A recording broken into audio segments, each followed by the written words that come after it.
1 Corinthians 14, as in the King James Version. Paul is coming against the law on silencing women in church.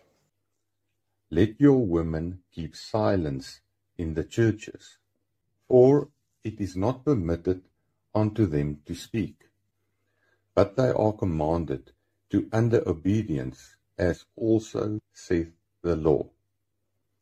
These words, as also saith the law, shows us which era of people Paul is addressing here. Paul is not speaking to women of our era. Another translation says that women should be respectfully silent during church services and that they are not allowed to interrupt, as the law teaches. It also does not say that the law commands silence, but to be under submission. There is not one law in the whole Bible which says that women were to be silent. Paul is referring here to the oral law of the time, as there is no law in the whole of the Old Testament under the law of Moses that says that women must be silent in church. So because of the chaos that was caused by women in the church of Corinth at that time, Paul at that point had to convert to speaking in a language which the people of the time could understand, because he was trying to establish some sort of order in that church. So he spoke a law from the Jewish oral law of the time concerning women's behavior in the synagogue, to try to get everyone to calm down and be orderly in that church. But although Paul is using the oral law to try and establish some sort of order in the church of Corinth, by speaking in a language which they could understand according to their customs and traditions of the time, Paul also at the same time, if we look at the verse after this one, is challenging the Jewish oral law and letting the people know that this law and custom is no longer valid under the new covenant of Jesus, and that it's not practiced in the churches of God. Verse 36. What? Came the word of God out from you, or came it unto you only?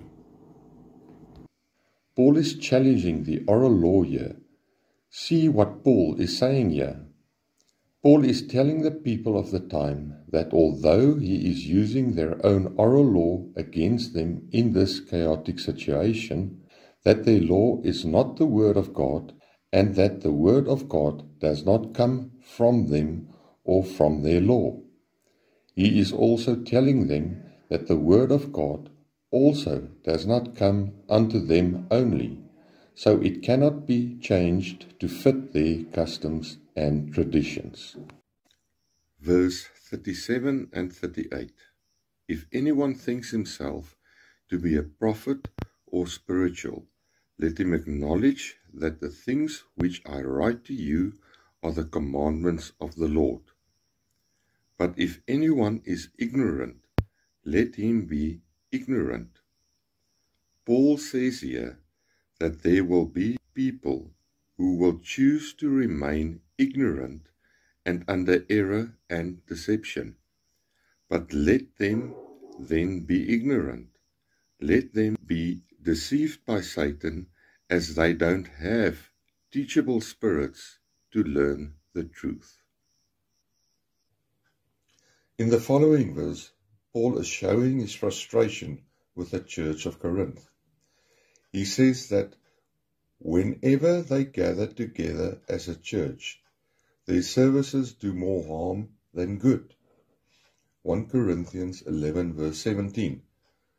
I cannot praise you, because you come together, it is not for the better, but for the worse. Your gatherings do more harm than good. 1 Corinthians 11 verse 20. Therefore, when you come together in one place, it is not to eat the Lord's Supper. In this verse, Paul is expressing his disappointment in the church of Corinth, recognizing that when they get together for worship services, that they have their own interests at heart and that they are not really there for the Lord. The Apostle Peter said that Paul's writings are hard to understand and that unlearned, ignorant, and unstable people will distort and twist Paul's scriptures to mean something totally different.